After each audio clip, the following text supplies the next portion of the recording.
So y'all are an elite group of individuals if you read the morning paper. If you read the morning paper and you watched WJHL 11 tonight, you will have had the privilege of having breakfast, lunch, and dinner with me. So that's an elite group of individuals. We are pushed on time. I have been told I will be done at 10 minutes till 12. So this is going to be a light speed presentation.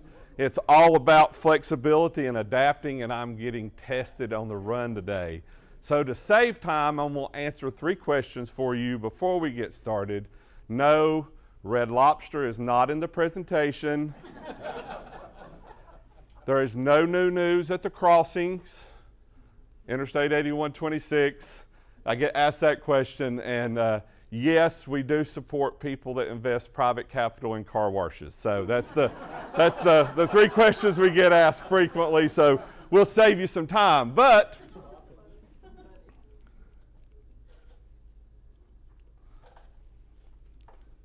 there we go. Sometimes we build them, sometimes we tear them down. That's a car wash on Stone Drive that's getting tore down for a Chipotle to go in. So sometimes we do it the other way. We're very happy about that. If you go by there today, it'll be, it was almost gone yesterday. But then we get this phrase. I believe in getting the elephants out of the room. So we've talked about everything.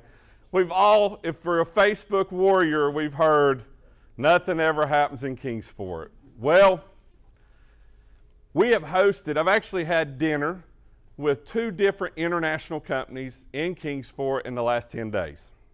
I'm going to quote one of them from a company that they're in more countries than Starbucks. So they're not a small company, right? The VP of Sales America, so that's the VP of Sales for North, South, and Central America, and he consults in Europe and Asia, had this to say about Kingsport. I cannot believe what's happening in Kingsport. And so, but what really sold them was the fried green beans at Riverfront. I'm just telling you, if that goes off the menu, we will lose business at Kingsport. They had never heard of it, but it was a hit. Now we go to light speed, okay? We do appreciate the opportunity to be here today. I get asked, what do you do? Whatever the request is when the phone rings. And this is just a word cloud of different projects and things that we've worked on in the last few months. We're going to talk about residential, commercial, retail, and some redevelopment projects. This is the pavilion. If all the LOIs that they have in place, letters of intent, they are looking right now, they're doing budgets. They've talked to 2 local general contractors to actually put a petition wall up in the Dix building to split it into 2 spaces based on a request of a tenant. If that project occurs, this facility will have its highest occupancy rate since it was built. And so we're really excited about that. And you can see the Ashleys in the upper right-hand corner. It has began their remodel on that. I had to go back to the office after the phone rang today and add this slide. You're familiar with Green Acres Shopping Center. You can see the orange area. There is not a letter of intent. There is a contract, and it's supposed to be open in July. I found that out on the way here. They won't tell me who it is. They're going to be in my office on July the 7th to tell us what's going on. That is tremendous for Green Acres to have a tenant take up over right at 23,000 square feet. And then we're going to talk about the mall. Nothing ever happens at the mall. That is not true anymore. The Red Square is a project that completed their details this week. We're waiting on corporate to make an announcement, and we are thrilled about it, okay? That will fill up the entire empty JCPenney space. We're thrilled about that. The 2 parcels on the outside edge, get this right here, they're not to scale, but we are talking to 4 restaurants that are not in Kingsport as we speak on those parcels. So it is awesome to see what's happening. Our 3, and we didn't even mention East Stone Commons, and the reason we don't mention East Stone Commons, they've been above 95% occupancy since they filled the place up, and they are doing wonderful. The lights aren't on up here, so I have to make sure I get the right button. But we say all that, and we talk about industry that's important. We talk about these big business centers, but the backbone of our city is our small strip centers, small retail. They have doctor's offices, dentist offices, attorney's offices, closing agents, small specialty stores. And so we're going to take a tour of Kingsport in 15 seconds. These are, I got to go fast. I got 7.5 minutes left, okay? This is what Kingsport is. It's not just the big stuff. It's all the people, the small people that invest hard-earned personal money in businesses that make Kingsport the place it is.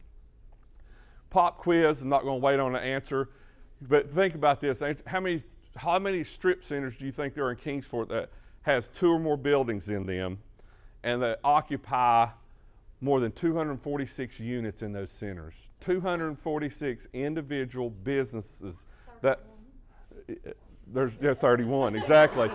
Told you it was going fast, you passed the test. But, and they have a high occupancy rate, okay? And so we're thrilled that this is, I was like, I didn't know what that stat was. So some people said, how did you find out? We drove to every one of them. We took a picture, we pulled the tax record, and we put it in a spreadsheet. For that, I got an award from my people that work with me. I have a mug on my desk that says, this calls for a spreadsheet. So that's what I got for that. So we put a database of all that together. We have hosted business park roundtables this year that has even shown more the need that we need to build additional business parks. Industrial Development Board will be releasing an RFP in the coming weeks that to reach out and partner with developers and to start the construction of a small business park somewhere in the city limits. We're looking forward to receiving those proposals. This was the list of invited guests that we wanted feedback from. And then we also do a lot of outreach, as you can see about the retail component earlier, and this is the number of reports that our office put out in the last 12 months. You have to cast a lot of lines to get a bite to land a fish, and I'm very proud of our staff and the work they put in to sending these reports out. We also hosted our 3rd annual Realtors Roundtable.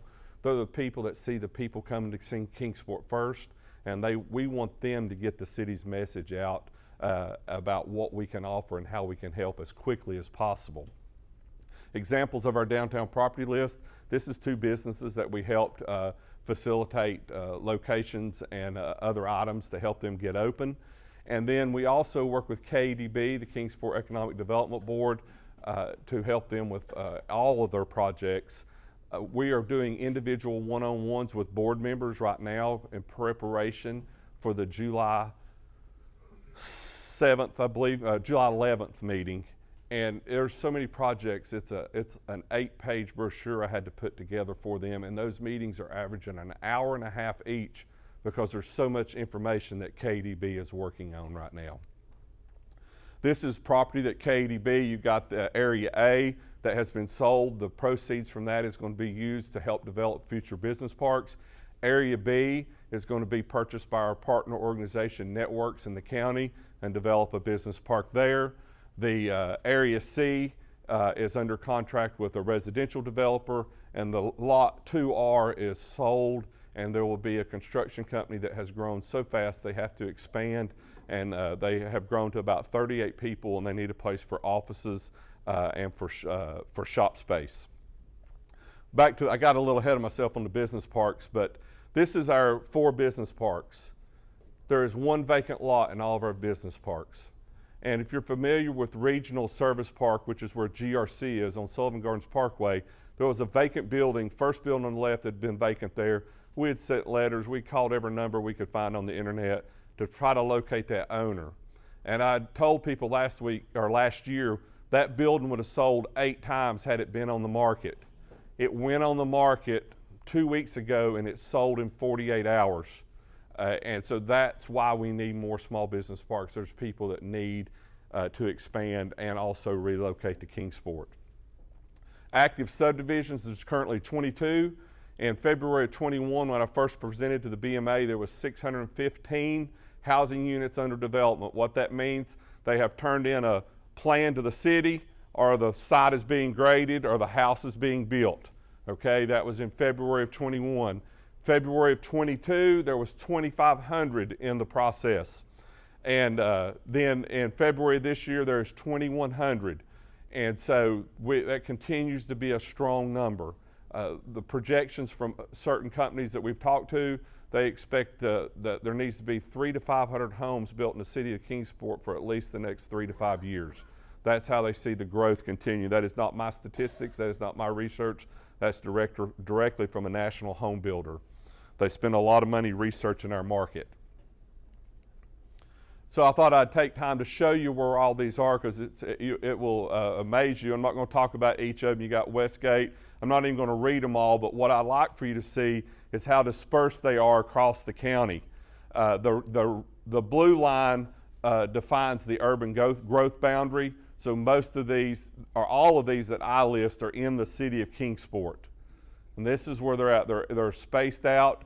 And while we continue, normally I would stop and talk about the developer and how many units are in each one, but to save some time, we won't do that today. But what's good, I didn't add 2 more because I didn't want to go back and do the animation. There's another townhome development off the Airport Parkway exit, and then the Fieldcrest that was annexed by the city a few months back has went under contract with a developer, and they are currently doing their due diligence on that 200-acre tract, and they're looking at doing 400 plus homes right now based on their preliminary concept plans. Those numbers are not in the 2,100 that I just showed you. So if that subdivision becomes active, we will be above the 2,500 units that was listed last year. Downtown, this is the old Citizen Supply Building, corner of Cherokee and Main. Egan Construction's bought this. This is not just a rendering. This is what the building will look like when he is finished. And we're very excited about that. KDB currently has a lot on New Street that an RFP, a request for proposal, will be going out. We have already met with at least 4 developers that are interested in putting businesses on this lot. So we're excited to see what will come about that after the proposals are evaluated by the Economic Development Board. We can't forget the Declaration of Independence and how important it was to be signed. But yesterday, there was something big signed for the city of Kingsport. The Economic Development Board, this is Mr. Taylor, signed the long-term lease and purchase option agreement for the Dobbins-Taylor warehouse. The Economic Development Board will be working on that as we go forward. But this is a big step. Mr. Taylor has been wonderful to deal with. He's excited to see this property preserved, and not just preserved, but to be improved and be an attraction for Kingsport. So we are excited. We don't have detailed plans on it right now, but it was important to secure the property. And there's a man sitting in the back left-hand corner named Don Royston that was in the meeting when the finality of that was negotiated about 6 months ago, and we appreciate his help on that. This is a historic picture. You can see the train track, the trains on Clinchfield. That's the football field about where the Powell's downtown location is. And you can see the Dobbins-Taylor warehouse in the back right-hand corner. This is the oldest historical photographs and or images we could find of the mill.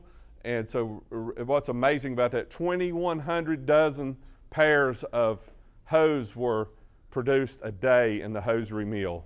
Their slogan was, as flattering as candlelight, as clear as sunshine. That was I thought that was pretty cool. Jeff Fleming found that one. We've already done a feasibility report. CRW helped with that, and I'm not going to belabor all the ones, but this is the timeline of how it come into KDB's ability to develop.